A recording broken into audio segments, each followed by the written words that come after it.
All right, we are going to get started here in just a minute. Find a seat if you're able. Welcome to those of you who are joining us on the live stream. We will begin in just a minute.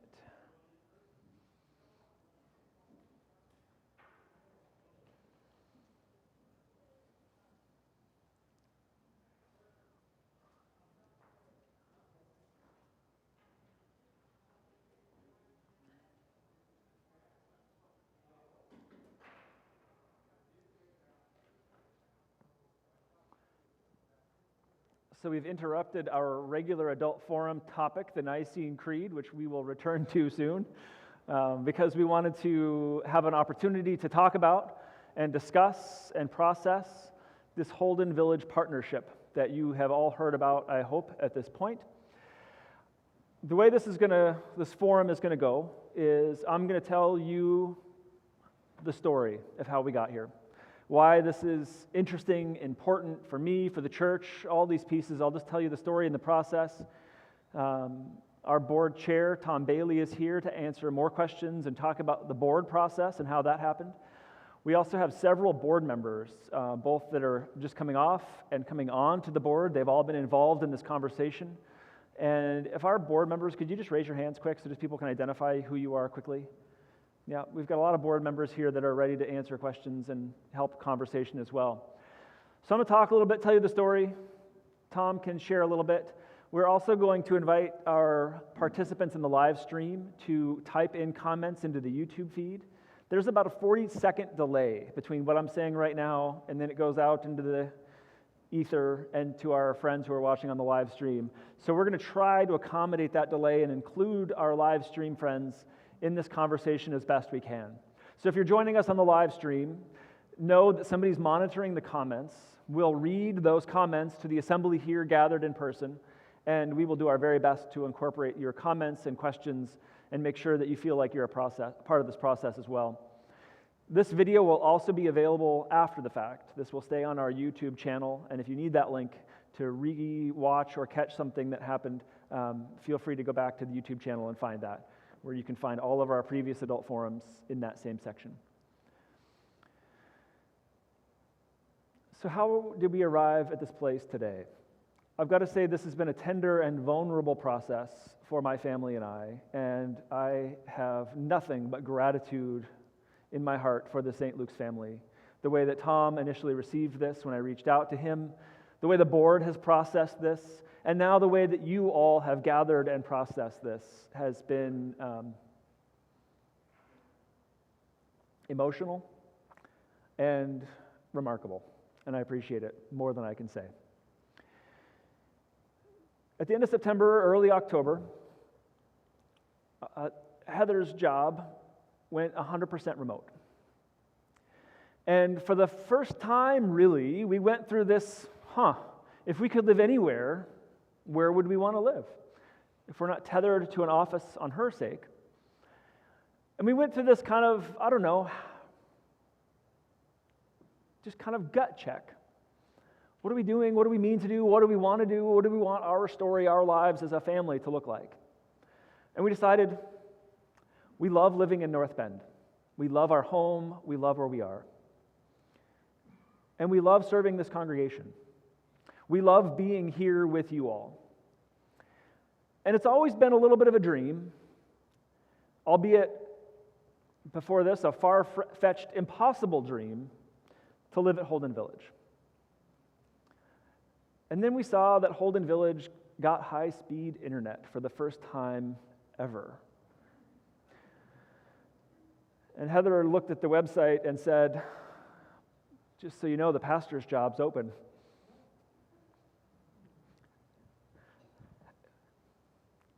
And we felt this tug,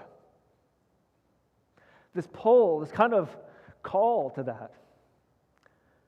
And we didn't quite know what that meant. So I said to Heather, I'm sure they just haven't updated their website. That's how Holden Village often operates. They probably have a pastor up there that's doing just fine. They just didn't update their website. A couple days went later and we thought, maybe we're serious about this. Maybe there's something to this tug, this pull. I reached out to the synod office in the Intermountain Synod, east of us, And they said, no, they're in the throes of searching for a pastor and they haven't found the right fit yet. If you're interested, let me know. I'd love for you to be interviewed. So Heather and I had this kind of holy smokes moment where we looked at each other and said, are we serious about this? So then I had a conversation with our bishop, Shelley Wee. And I said to Shelley, this is something that Heather and I have always kind of pipe dreamed about, but it's never been possible until the confluence of Heather being remote. The village now has high-speed internet, and all of these things are coming together in a way that this would be possible. And I said, but I'd be heartbroken to have to leave St. Luke's. What do I do, oh wise bishop? And she said, this isn't how we've ever done it before, but what if we could do both? What if we could think about you going on a leave of absence or on a loan to Holden Village for, at that point we were talking about 2 years, now we're talking about 18 months. What if we can loan you to the village for that period of time? At the conclusion of that service, you could come back to St. Luke's and continue your service.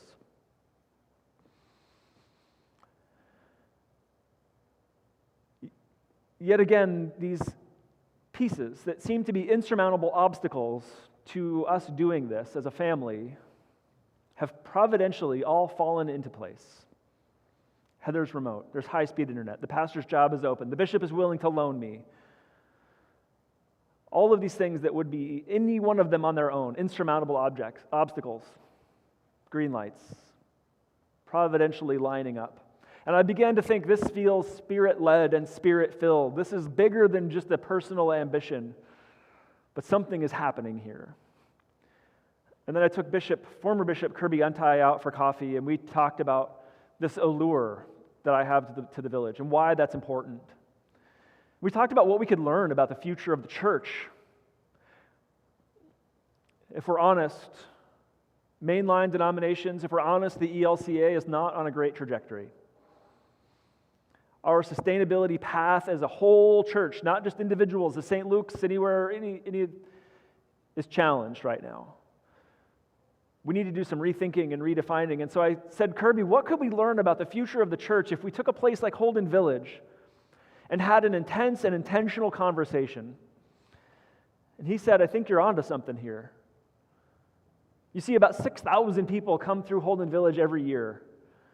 These are thinkers and theologians and scholars and students and wanderers and wanderers. And by cultivating that place, that's a place set apart, but a place set for the rest of the church, we could really do some learning that would be amazing. And maybe not just help the shape of the future of St. Luke's, but this could be big church changing conversations that we could be a part of from this remote mountain village called Holden Village. So after Bishop Shelley proposed this on loan idea, Heather and I went back and forth. How would this work? What would we do? What would this mean? And finally we got to the place where we decided one of two things need to happen. We just need to decide that we're going to do this and tell St. Luke's that's what's going to happen. Or we need to engage the board and the leadership of this congregation and engage them in this discernment process. And we chose the latter, which was a much more vulnerable, tender process.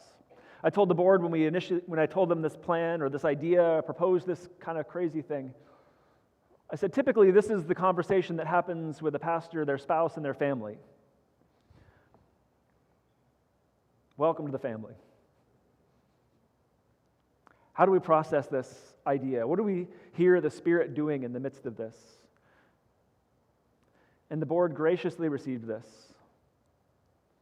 was cautious and concerned and had questions that are valid and relevant and important questions that many of you probably still hold.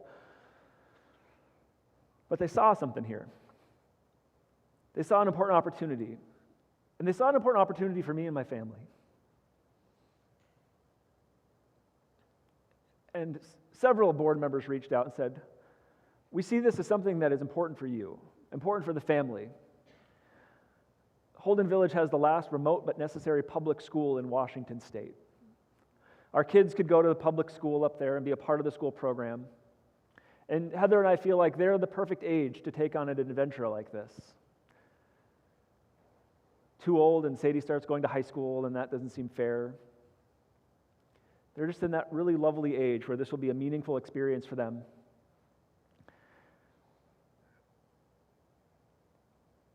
So all of these pieces have come together, and the board received that with support. They saw that this was something that was important for us as a family.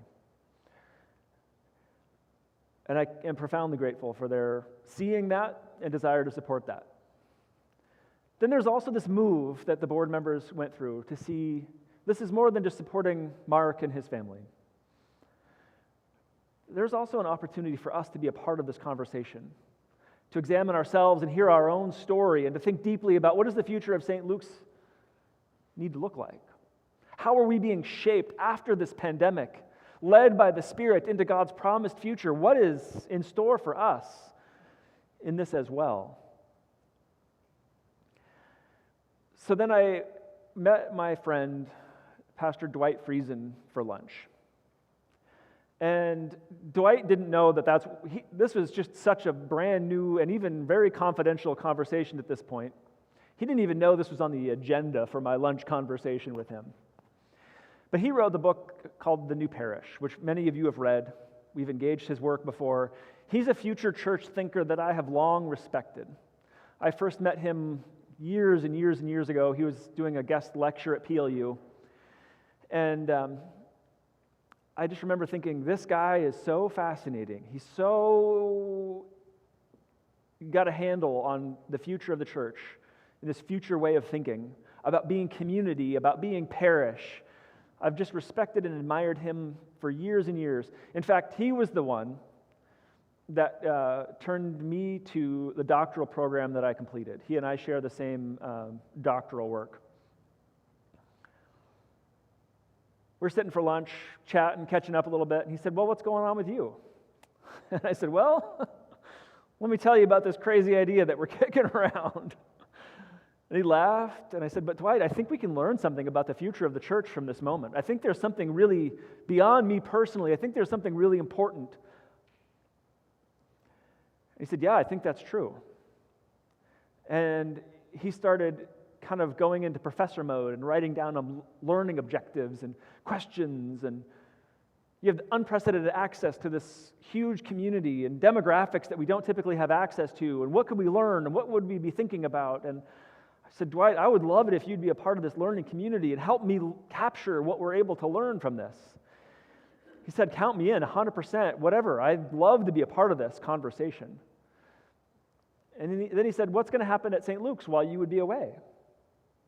And this being so early in the conversation, I didn't have a great answer. I said, Dwight, I don't know. I'm looking for a team of people. I'm looking for that person that would be a good leader and a faithful steward for this community that I love.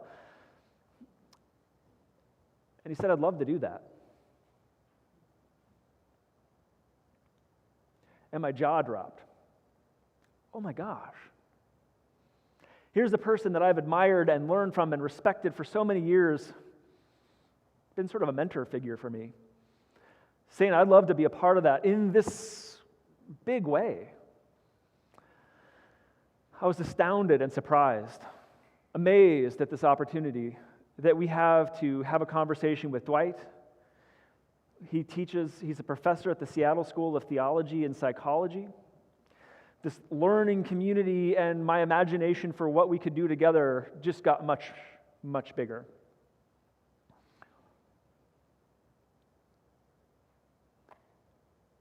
You can see the providential way all of these pieces are lining up. It just seemed impossible the way this was all working. These constellations were aligning. Dwight's not a Lutheran. He doesn't pretend to be a Lutheran. He is kind of a future church thinker. He's been a part of some other denominations, none of which have full communion partnership with the ELCA. Again, a huge, seemingly insurmountable obstacle. We met with Bishop Shelley, and she interviewed Dwight. She talked to him about his sacramental theology, his preaching practices, his exegetical research methods. And at the end of that meeting, she said, I think this is a good thing. This will be a good fit. And I will give you a provisional authorization to preside at the sacraments for this period of time, should the congregation choose to go this route. Again, all of these things are just lining up in these amazing ways to get where we are, to allow me to be on loan, to have Pastor Dwight, to have the support of the board, to have this opportunity for conversation. All led us to this place. So what we're saying is that Pastor Dwight would be here for the next 18 months to preach, teach, and preside, and to tend to the office of the pastor. Other Lutheran pastors in our synod and in our cluster would help with pastoral care and support. I would continue to be involved, even though Heather and the family and I would move to Holden Village for that period of 18 months. My work at Pacific Lutheran University as a member of their Board of Regents would continue, and I would be able to align my visits and my work at PLU with regular preaching occasions here at St. Luke's. I would be here at least once a quarter, if not more. In conversation with the village directors, they anticipate I would be out of the village every 6-8 weeks. And so there would be lots of opportunity for me to continue to engage in the life of St. Luke's. Because they have high-speed internet, I can still connect and participate in board meetings, committee night meetings, staff meetings, and have regular conversations with Dwight throughout the week as he prepares and crafts our worship services. When the board met Dwight and they said, somebody asked him, I don't remember which board member asked, what would you anticipate changing or doing? And Dwight replied, I thought, with a lovely response. He says, I don't see change as my charge here. I would imagine staying in continuity with the liturgical worship service and the way of preaching that you have come to expect at St. Luke's. Those aren't the things that I'm here to change. I would be about helping you listen and learn. Who is St. Luke's? Who is the community around you? And how do those two things meet more clearly? But he would be committed to our Lutheran practice of liturgy, our Lutheran practice of preaching and teaching and presiding at the sacrament. And with authorization from the bishop, he would be committed to honoring our traditions.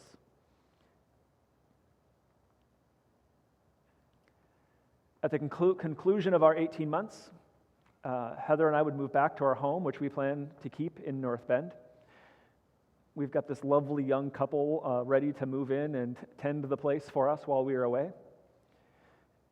We would move back in. Sadie would start 7th grade, which is terrifying to say out loud. My daughter was going to be in 7th grade. Sadie would start 7th grade back in person at the beginning of the year, and we would reintegrate back into our community in North Bend and into life here at St. Luke's, where I would continue to serve with joy and enthusiasm. People have said, would you commit to a time after the Holden Village?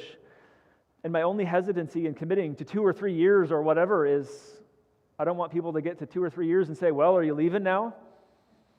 Because I have no intent to do that.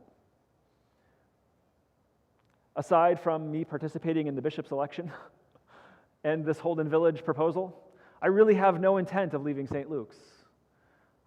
I love this community. I love the commitments that you've made to our community around us.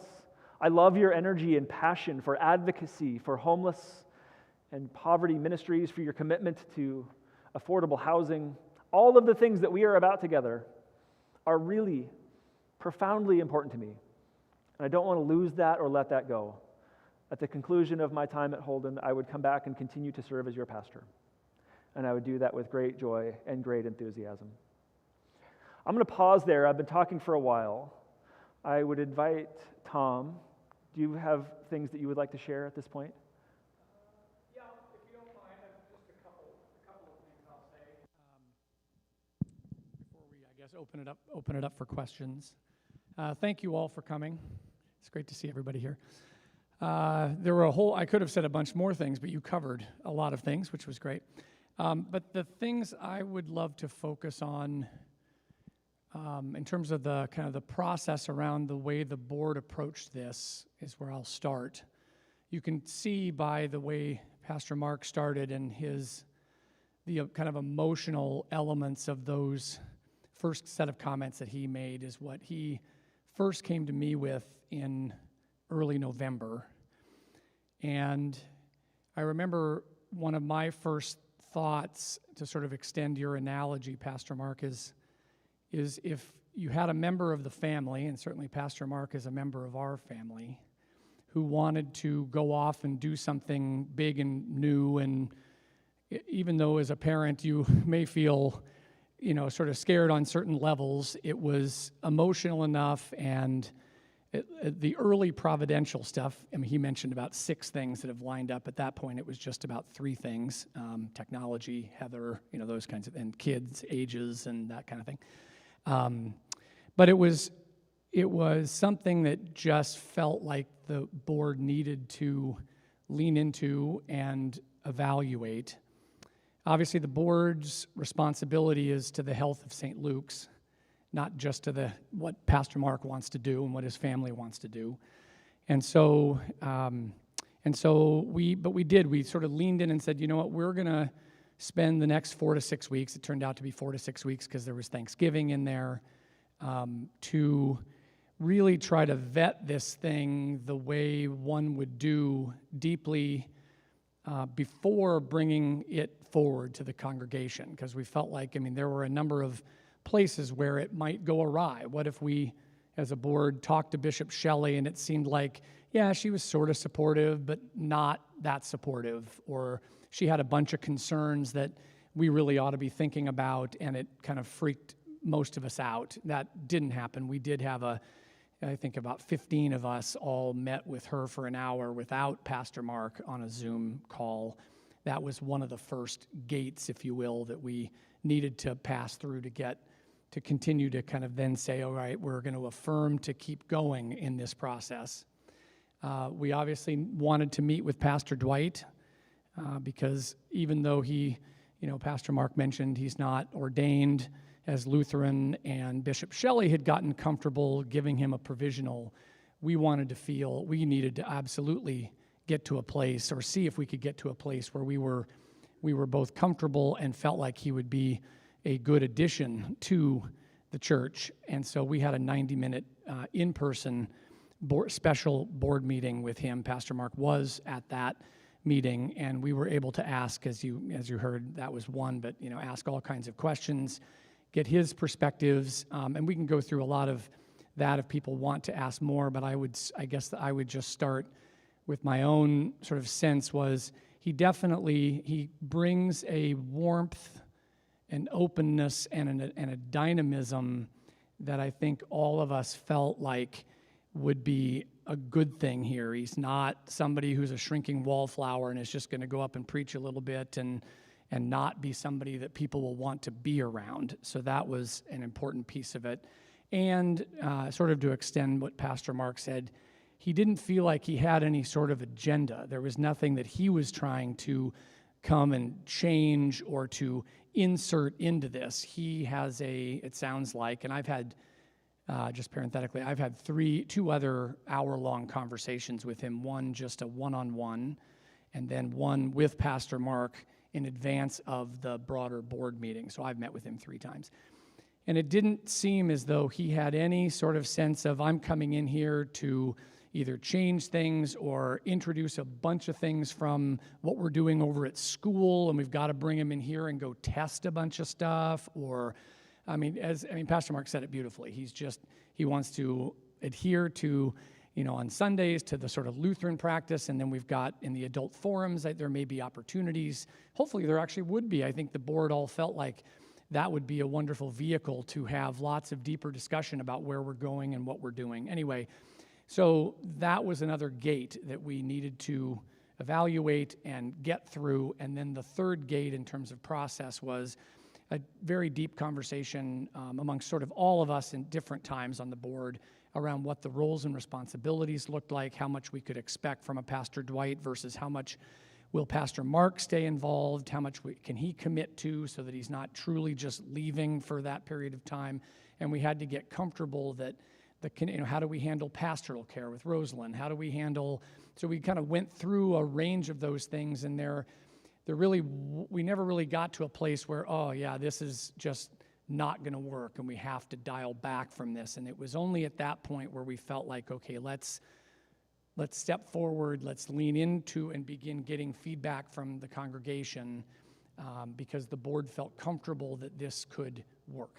And anyway, so that's kind of the additional process piece to give you a sense of what the board has been doing over the next 6 weeks. Obviously, the letter, some phone calls, and those kinds of things in addition. So with that, I'll pause and give it back, and we can answer that's questions, perfect. I guess. I just want to say at this point that I am so grateful for Tom Bailey and the way that he's handled this conversation, the way that he's helped us create process when there is none. This is an unprecedented thing. And it wouldn't have, I mean, this is a providential moment as well, that Tom has been our board chair and was able to shepherd this process, and I owe him a great deal in this whole conversation. So thanks.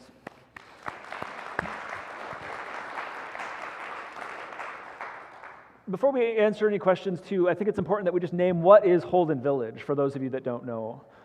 Some of you are, what is Holden Village? I think they're asking that question up there right now. What is this place? Holden Village is a mine. It was a copper mine in the early 30s and 40s, and when it shut down, when the copper prices tanked in the early 40s, it sat fallow for several years, lived in, and it was an abandoned ghost town.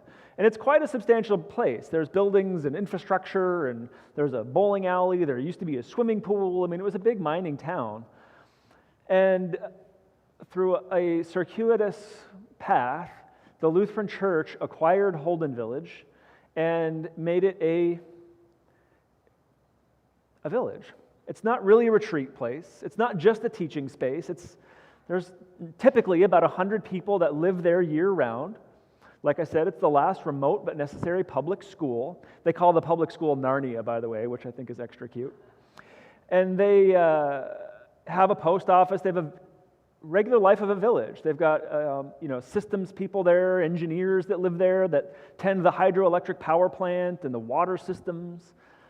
And then they take guests and invite them into this rhythm of Holden Village. Sometimes I describe it as the closest thing Lutherans would do to a monastery. It's a place where people live with their families. It's a place where college students, after they graduate and they don't know what they want to do with the rest of their lives, they come and they work in the kitchen or chop firewood and do this really beautiful rhythm of life together, into which they invite guests to participate. So there are a lot of guests that come to Holden Village, especially in the summertime. There's resident theologians that come and they take a week and they teach. There's art classes and ecology classes and all sorts of things that happen up in the village. It's a special place apart that is beautiful. It's an amazing place just to physically be. And then all of the rhythm of the village is just this wonderful way of being and doing life together. So I just wanted to give you a little glimpse of what Holden Village was like. There's a website you can go and see and check out the village. I know several of you have been. How many of you have been to Holden Village? Yeah, so if you've not been to Holden Village and you see somebody that has their hand raised, go ask them about what the village is. It's a pretty remarkable place. Questions?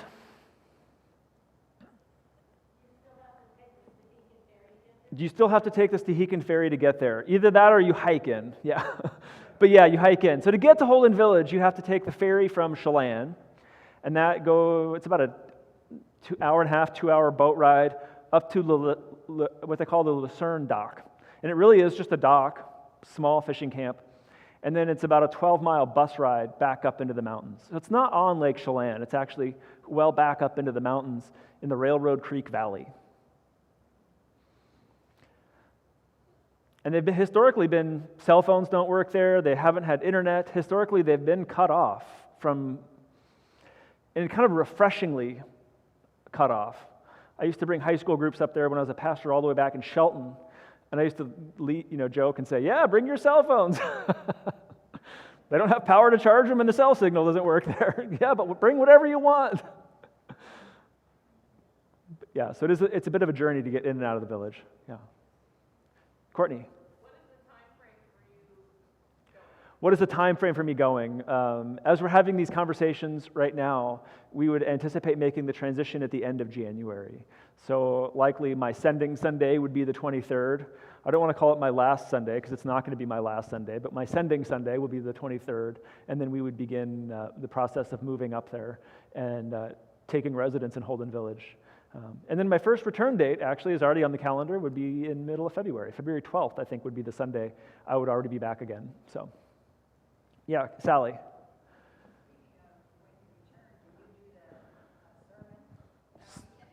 Speaking of when I return, would I do a sermon? I'm just reiterating for the live stream. Yeah, when I return, would I do a sermon? Yeah, absolutely. Dwight and I will work out a preaching schedule, and we've already sketched out most of the 18 months in when I would be here, and then when other guest preachers would be here, frankly. Dwight is a public and international speaker, and he has occasions that he might be gone, and so then we've got other Lutheran pastors on deck to come and preach and preside in those instances as well.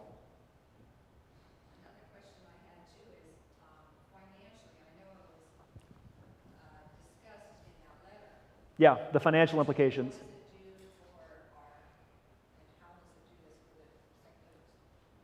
Yeah. Do you want to field that or do you want me to? I'm happy to if you...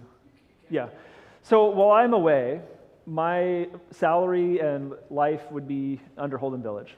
And so my compensation package would be suspended here at St. Luke's for that period of 18 months. Dwight is going to be a 20-hour contract for us, without all of the other benefits that you pay me. And so this would represent a significant savings. Not that that's what this is entirely about, but that's not nothing. This would represent a significant savings for St. Luke's for the 18 months while I'm away. Yeah. Just a quick one on that.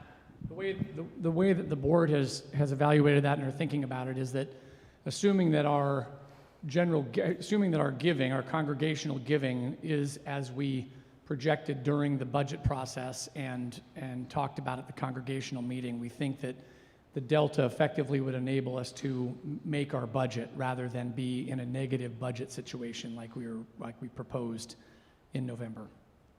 Puts us in the black. Which, puts us in the black, basically for more or less 2 years. So, Terry? Hey, so the map, it looks like there's a hotel. On the map, it looks like there's a hotel. Terry's already doing the logistics of planning his visit. Thinking about a vacation. Yeah.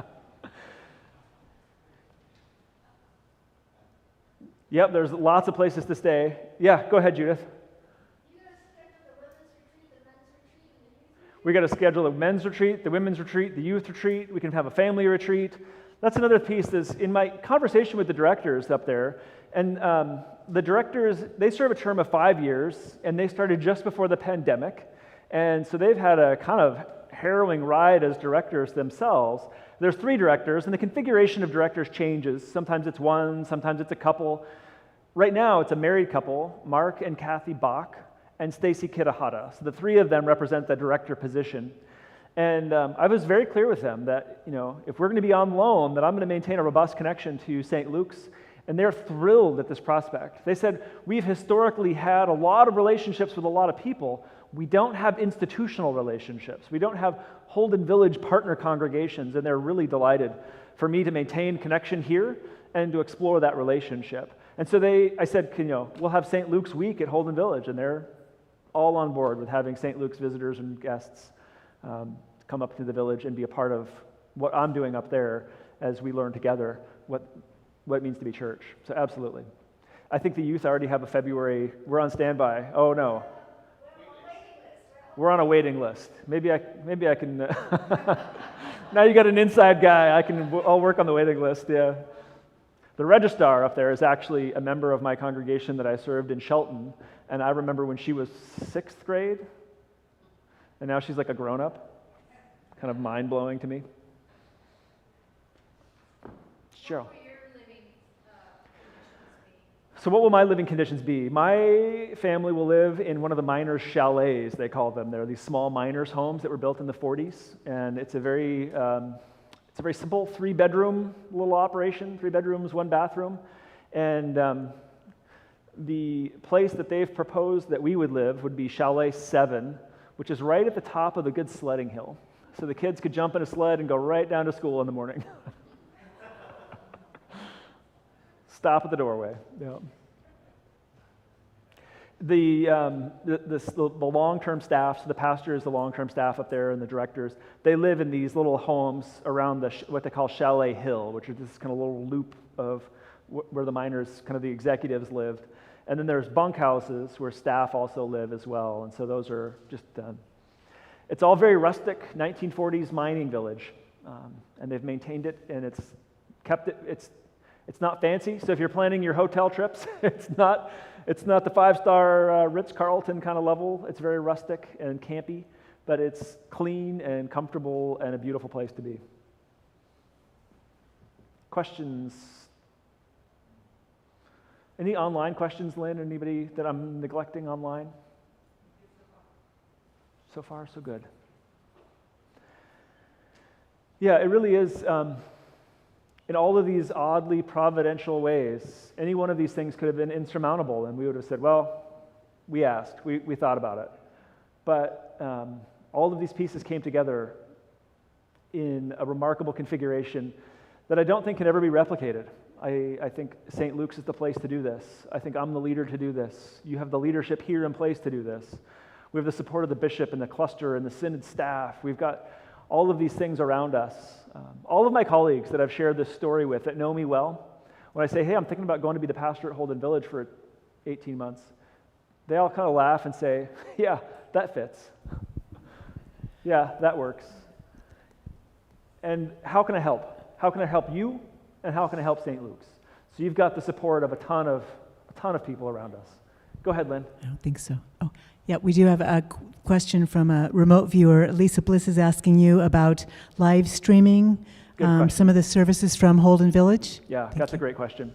I've got this tradition of doing a Wednesday check-in video, and we can continue those kinds of things. I checked with the village IT person. There's enough bandwidth for me to upload YouTube videos. That would be fine. So we could do, those kinds of things, the YouTube videos. But there's also now an unprecedented opportunity to live stream things out of the village. And so I've been talking to the directors and some of the worship staff up there about, the possibility of could we live stream Holden Evening Vespers from Holden Village to St. Luke's and have a special service with this connection, but then make that broadly available to anybody in the Holden Village community that wants to be a part of that live stream. So there are opportunities for that we're exploring. Again, this is unprecedented questions for Holden Village. They've never had the capacity to do it. And frankly, that was one of my pandemic skill sets. So I would bring the resources and the understanding of how to do that, which, again, before the pandemic, I would have had no idea. But now I'm quite the video editing expert. Not really. What other questions, comments, concerns? Yeah, Heather, go ahead. Comment, yes. Do you want the mic? Yeah, come to the mic.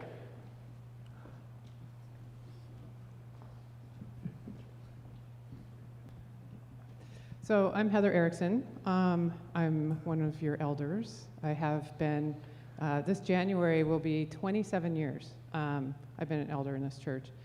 And I wanted to say a little bit about processing and synthesizing new information, new experiences, new opportunities. One of my mentors and who I learn a lot from and really helps me in my own personal growth is Brene Brown. And she has many extremely insightful and helpful ways and suggestions, but one is about approaching things with a strong back, a soft front, and a wild heart. And so when we know what we're grounded in, what we know who we are and what we stand for, we can receive with a soft front. We can receive things in, and they're not going to blow us over, they're not going to knock us down because we're grounded. But we can explore differently. We can be open.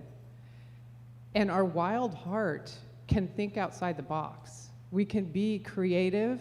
We can have opportunities presented to us that we would never be able to contemplate when we're armored in front, when we're guarded and afraid, and when we're so worried that something may be different, that we don't know, we can't understand, that we're not open to what could be. And so when this came up, and we on the board have had more process time than some of you, and process is important. So, we had questions, you've heard some of them. Don't be afraid of your process, of your wonderings and your questions and the things that may not make sense. A lot of this is coming together, but that doesn't mean that everything is figured out. And that's okay. A couple of the things for me that stand out right now is the idea of sending a leader out into the wilderness, out into the world, whether it's to set up a congregation or to gain new insight or to take a teaching or a component of us out into another place is as old as the Old Testament. And it was very prolific in the New Testament. So we are very grounded in our Christian tradition by doing this. And the other piece is, I, like Judy and Marcy and many of you, have had children grow up in this church, and I don't see any of them. I'm wondering, I think my two sons are 27 and 30. They're both, one's married, one is partnered. They're both with women who have been hurt by the church in the past, and they're not comfortable being in church. They've explored a few things, but my older son is like, I don't know where to be. I've gone to the very dynamic churches right now that have a whole lot of 20 and 30-year-olds, but the theology doesn't work for me. And I could imagine he and his girlfriend would be very open to going to Holden, to be very open to hiking the trails. They're backpackers, they're hikers, they're adventure skiers, they're rock climbers, and they would be open to the conversations there. I think they'd be open to talking to Dwight to see, what does the future of a mainline denomination look like for people in their 20s and 30s? We haven't figured that out. And that's exciting to me. To be a part of that conversation is exciting. I have no idea what direction it will go, but I think the idea of talking about it is exciting. So as you process and as you think about what are the things that are coming up for you, I encourage you to reach out to anybody on the board if you have questions. I know all of us would be happy to help, and know that we don't have all the answers figured out, and that's okay. We're gonna move forward with authenticity and integrity in the best way that we can, and we're gonna get to celebrate the mystery that will unfold before us. Thank you. Thank you, Heather. That's lovely. I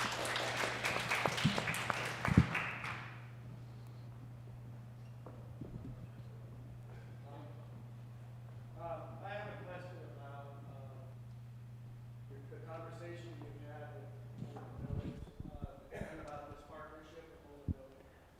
Can you characterize the nature of that conversation, what they think of St. Luke's, how they view St. Luke's being involved in their ministry and extension of ministry? And particularly, I'm interested in their dialogue they're having about growth in the Lutheran Church in the next few years. Yeah. Can you characterize that, how those conversations went, and you said they're excited about it, like Yeah. their side of it. So just for the live stream, the question was, how does Holden Village expect to receive this conversation with St. Luke's, not just with me, but this partnership between the institution of Holden Village and the congregation of St. Luke's? Has the board had some conversations with the directors? The board has not had conversations with the directors, but that's entirely possible. We can set that up. That's a good idea. The Holden Village directors are very excited to receive this kind of institutional relationship that I bring to the table. And that could be expressed in a bunch of different ways. and it's hard to know exactly what those tangible expressions will be, but we have some ideas around collaborative conversations. What are we learning at the Village, and how is that conversation then influencing life at St. Luke's? How then does the work at St. Luke's that we're doing inform what's happening at Holden Village? So you can create this feedback loop conversation where we have this mutually generative conversation about what are we learning, what are we hearing, sharing that with St. Luke's, and then how does that play out in an established parish community? And then how does that then reinform and connect back to what's going on up at Holden Village? And so this kind of iterative conversation and relationship. They also fully expect that there will be St. Luke's people that would come up there, and when there are St. Luke's people there, they're going to take some of my time in a priority kind of fashion, and they get that there's going to be moments where I need to be engaged with the St. Luke's community. For Judith's point, the men's group, the women's group, the children's group, the families group, we could probably book out Holden Village for a while. And to attend those relationships, they see that as important. I think they would also, one of the things is unique about this configuration of directors is that Stacy Gerhardt lives with her husband in West Seattle. And so there may be occasions where she comes, when she's not in the Village, when she comes and worships and is teaching and is a part of the parish community here at St. Luke's. And you know Stacy. Does anybody else recognize that name, Stacy Gerhardt? She used to be on the regional staff when we had Region 1 staff. She's been a teacher at Trinity Lutheran College when they moved to Everett. She participates in Eric Law's Kaleidoscope group. I don't know if that means anything to anybody. But she's been a kind of a known thinker and leader in our synod, in our region for quite some time. And Mark and Kathy Bach live full-time in the Village, and Stacy floats back and forth between the Village and West Seattle. So there can be occasions where Stacy's here and carrying that learning part here as it reflects back to the Village. Was there a more specific thing I can answer? Or? No, I think there's a process piece I was looking for.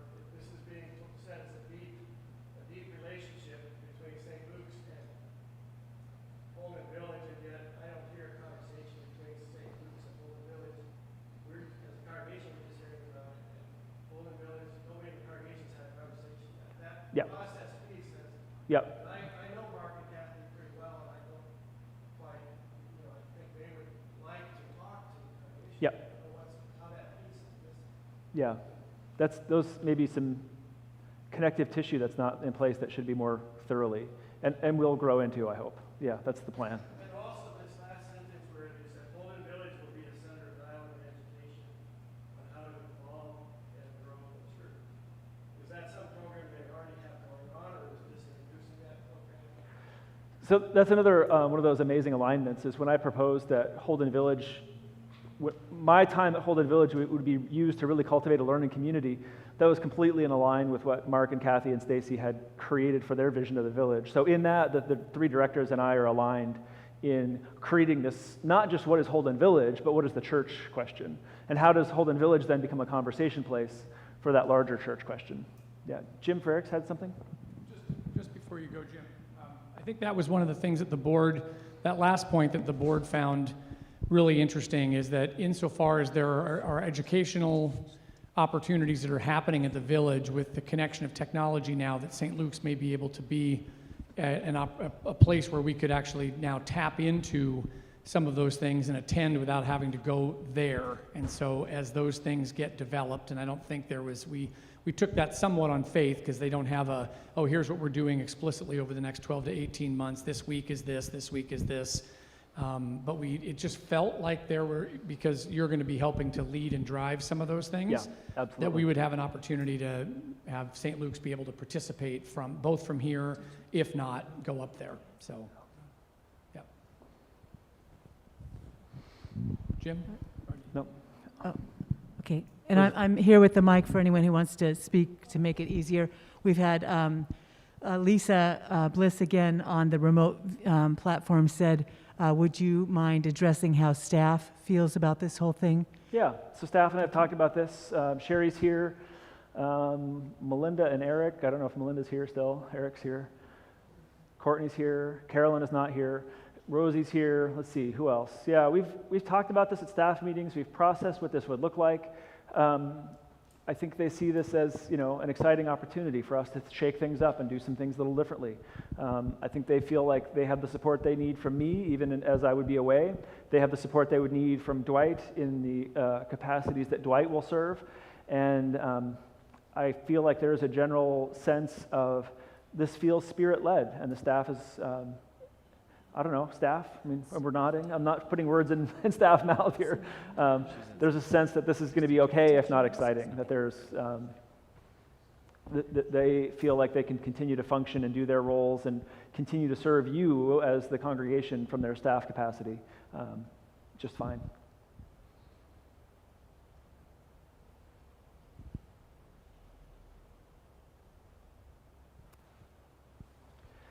As Heather said, if you've got questions or comments or concerns that you want to talk about not in front of a large group, that's fine. That's great. We encourage that conversation. Reach out to your board members, reach out to Tom, reach out to me. We're happy to keep having these conversations as this process continues. Actually, one other thing. Oh, sorry, Jim. Yeah, go ahead. Since it sounds like you're kind of wrapping it up, I was wondering what kind of discernment process you expect from the congregation in the next few weeks. Yeah. So What I've heard is, tell us what you think. Is there more deliberate discernment process that engages the congregation? Yeah, so the question for the people on the live stream is what kind of discernment process is going to happen over the next few weeks? So we are, as we've said, we've obviously had the outbound letters, both online and snail mail. There have been some people have provided feedback already through phone conversations, and we would just, as Heather was indicating, we would encourage anybody who's got additional questions as you process things to reach out to Pastor Mark directly or to any of the board members who you may be closest to or feel most comfortable with. And share those questions, and we've got obviously additional backstory that maybe hasn't come up today that we can share. The board will be with the holidays. We'll be just mostly taking inbound now, and I know that if there's anybody specifically who wants to talk to Pastor Mark, he's going to be available over the course of the next, until he leaves, but certainly over the next couple of weeks to make phone calls and to talk directly. The early part of right now, the plan would be to have Dwight come and participate in an adult forum on the Sunday, the 2nd of January, and we would have something like this, and we'll put together what that looks like. We haven't actually sat down and said, okay, Pastor Dwight's going to sort of preach a bit, or and we haven't actually thought through exactly what that looks like, other than he would be the primary guest of honor, so to speak, at the 2nd. And then the board will be sort of circling back and sort of finalizing things on roughly the 9th of January, basically that by that Sunday. As Heather said, and I think as I said earlier, I'd say that we've probably thought about, let's call it 90% of the stuff, but we haven't necessarily thought of everything. So if there are, and I'll come to one of those items in just a second. So if there's anybody who's thinking about, how are you going to handle this? How are you going to resource this? Even if it's those kinds of questions, please feel free to, in that case, I would say either reach out to me or one of the other board members, and we will be taking that in and figuring out answers to those questions. The one I was going to say that hasn't really come up here, but I've had some other conversations with folks, is around the youth program. Specifically, not the kid program, which obviously Melinda's, got totally wired, but the broader youth program, and how do we see opportunities either with Holden Village, how do we see opportunities with other members of the Synod, who Pastor Mark hasn't spent a lot of time about this, but as he has shared these opportunities with his counterparts, with other congregations in the Synod, it does sound like they are very excited as well to get engaged in this partnership as it evolves. And so there may be youth opportunities there. Pastor Dwight has indicated a desire to engage with the youth, but we haven't sat down yet and talked exactly what that would look like. So Pastor Mark is going to drive a Zoom call with Pastor Dwight and with a handful of the key parents who've got people in that sort of youth age group who want to participate to really design what it will look like over the next 12 to 18 months. Where can Pastor Mark stay engaged? What will Pastor Dwight do? What are some other opportunities, both up at Holden Village and with other parts of the synod here? So just look for that as a thing over the next 3 or 4 weeks that we'll try to really, take to Absolutely. ground. Yep, So- yep. Yeah, Lynn. And Carolyn Norton had weighed in a bit ago about the staff support and said feels that it's very definitely spirit-led, so wanted to share that from the remote Thank station. you. Yeah.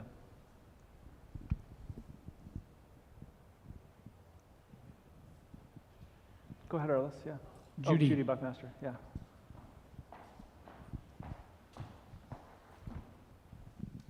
I have a lot of thoughts, and these probably aren't going to come out it's going to be more of a stream of consciousness, but I'm Judy Buckmaster. I've been a member here since 1983, and I lived down the street, and on Christmas Eve, I wandered up here one time. I was single at the time, and became a member, and have been a member here ever since. And so I've seen a lot of change, as have many of you. And something that I kept thinking about as this whole idea was presented, I kept thinking, what's going to happen to St. Luke's? This is my church community. And I've seen pastors come and go. And as some of you know, Pastor Tom is a very close family member. He and Brenda are godparents to my second child. And when he left, I thought, what's going to happen? What's going to happen? And I know people left the church. And then Pastor Red came. We've had all kinds of people in and out of here. But for me, personally, what I hope to see happen is that we endure change and we remain a community. Because I think in the world that we live in now, community is more important than anything. And I know I usually sit in the back because I can see everybody. And I know if I walk in here and Jack and Judy aren't in their places, and Beth and Jim aren't in their places, and Dick and Sandy aren't in their place, and Bob and Leslie aren't busy running something, and Harvey and Marcia aren't back there.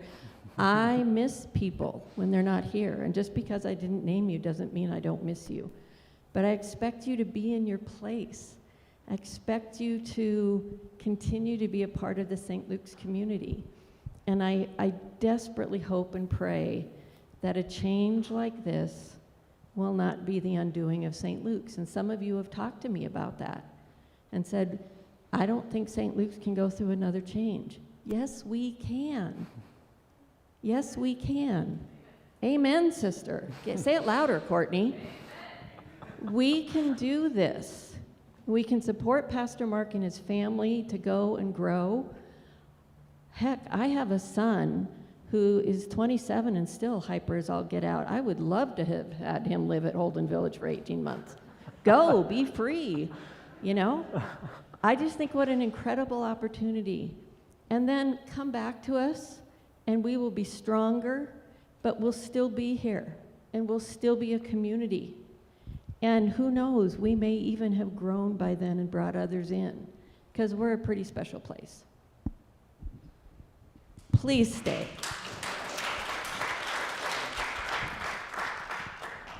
Thanks, Lynn. Test. So I'm Arliss Kuzi. I'm coming back on the board. So thank you, Judy, Heather, for your comments. I just want to add, when I first heard of the information, it didn't fall easy, and I wrestled with it a lot. And I'm still wrestling with it, but it's a process, as Heather spoke to. And what I look forward to of more conversation with the congregation is how things are going to be with us. Not to discard, a lot of the conversation is with Holden Village. Not all of us are going to be running up to Holden Village, and that relationship will evolve, and we'll see what that is. But I want, in these future weeks, and as everyone wrestles and processes, is to have the conversation of what it can be during these 18 months for us. I think there was a super important question asked at the congregational meeting, is what is our vision for growth? What is St. Luke's vision? And this is our opportunity to dig into that and to learn about that. Ask those questions with Dwight and whoever else may be entering these, our doors and joining us. And so there's a lot of opportunity here for us, a lot of growth, a lot of exploration. I just, I love this community. This is our home. And as Judy says, let's, do this together, because there's some good stuff to come out of this. So thanks. Thank you, Arliss.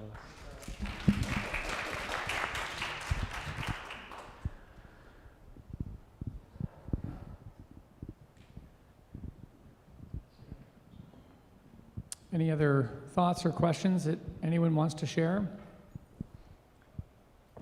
I would share a story about Sadie.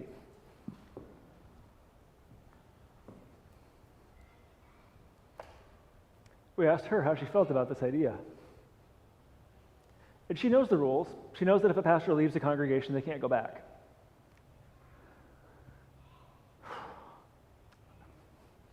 I shouldn't have started this story. And she said, "No, I'm not. I don't want to do that. I love serving on the altar guild." She's so invested. And she said, "No, can't do it." I said, "Sweetie, what if there's a way that we could do this and you could come back to St. Luke's and keep serving on the altar guild?" And she said, "If we could do that, sounds great. Let's go." I just share that story that I regret now that I'm crying.